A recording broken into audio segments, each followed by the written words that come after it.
अयोध्या कांड की शुरुआत में शिव जी की वंदना करते हैं। गोस्वामी जी शायद ये कहना चाहते हैं शिव जी की वंदना करके, क्योंकि अयोध्या कांड जो है ये युवानी का कांड है। बाल कांड मान लो जीव की बाल्य अवस्था है, और अयोध्या कांड जो है जीव की युवा अवस्था है। गोस्वामी जी कहना चाहते हैं, हे जीव, तुम्हारी युवानी कैसी होनी चाहिए, इसकी सूचना देते हुए गोस्वामी जी सबसे पहले शिव वंदना करते हुए कहते हैं कि जिन शिव जी के वाम भाग में पार्वती जी सो रही हैं। गोस्वामी जी युवान को यह सूचना दे रहे हैं जीव को कि हे जीव, तुम्हारी युवानी जो है वो शिव और पार्वती जी जैसी होनी चाहिए। भगवान शिव कैलाश में वास करते हैं, बिल्कुल एकांत में रहते हैं। पार्वती जी संग रहती है, वाम भाग में है, लेकिन फिर भी शिव जी और पार्वती के बीच में जब जब भी चर्चा होती है तो राम कथा फूटती है। शिव जी कथा सुनाते हैं और पार्वती जी बड़े भाव से कथा सुनती है। गोस्वामी जी कहना चाहते हैं, हे युवान, तुम भी युवानी में शिव पार्वती की तरह अपने दाम्पत्य को संवारना, तो तेरे जीवन में एक नया मोड़ आ जाएगा। अक्सर होता है ऐसा कि युवानी में ही जीव को अधिक सतर्कता की आवश्यकता होती है, क्योंकि युवानी के अंदर अनेक वासनाएं जीव को अधिक सताती है। युवानी में काम सताता है, युवानी में क्रोध सताता है, युवानी में अधिक लोभ सताता है। इसलिए शिव जी की वंदना करके गोस्वामी जी ये कहना चाहते हैं, हे युवान, तू तेरी युवानी भगवान को समर्पित कर देना। तुम युवानी में भक्ति करना। शिव और पार्वती कैलाश में एकांत में रहते हैं, लेकिन फिर भी जब जब चर्चा होती है तब तब राम कथा फूटती है। तो युवानी जो है, युवानी में भक्ति होनी चाहिए, युवानी में सतर्कता होनी चाहिए।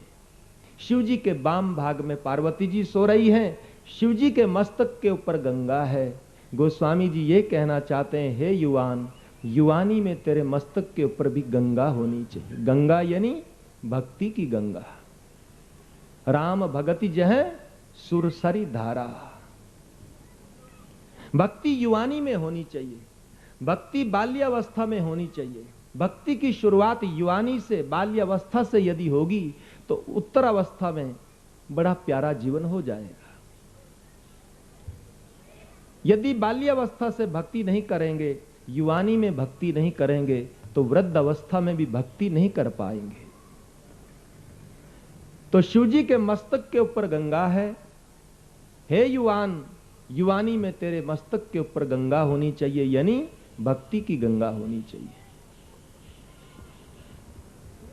अक्सर होता है उल्टा के लोग युवानी में भक्ति नहीं कर पाते, बाल्य अवस्था में भक्ति नहीं कर पाते, और इसीलिए उनकी उत्तरावस्था जो है, वृद्ध अवस्था जो है, वो बिगड़ जाती है। भगवान को यदि जीवन समर्पित करना ही है, भगवान को यदि समर्पित होना ही है, तो क्यों ना हो हम युवानी में समर्पित हो जाएं, क्यों ना हो हम बाल्य अवस्था में अपने जीवन को भगवान को समर्पित कर दें।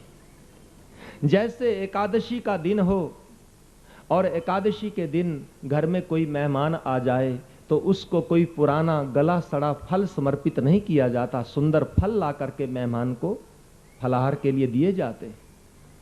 ऐसे ही यदि भगवान को जीवन समर्पित ही करना है तो दुर्गंध मारता हुआ बुढ़ापा क्यों समर्पित करें, युवानी क्यों ना समर्पित करें। बाल्यावस्था भगवान को क्यों ना समर्पित करें, बाल्यावस्था में क्यों ना भक्ति करें, युवानी में क्यों ना भक्ति करें। तो भक्ति की जो शुरुआत है वो युवानी में होनी चाहिए। और यदि बाल्यावस्था में, युवानी में यदि जीव भक्ति कर लेता है तो उसका जीवन बड़ा दिव्य होता है, उसकी उत्तरावस्था बड़ी प्यारी होती है। क्योंकि जैसे जैसे जीवन में संस्कार होते हैं, वो संस्कार ठीक से घर कर जाते हैं, और अंत में वो संस्कार काम आते हैं।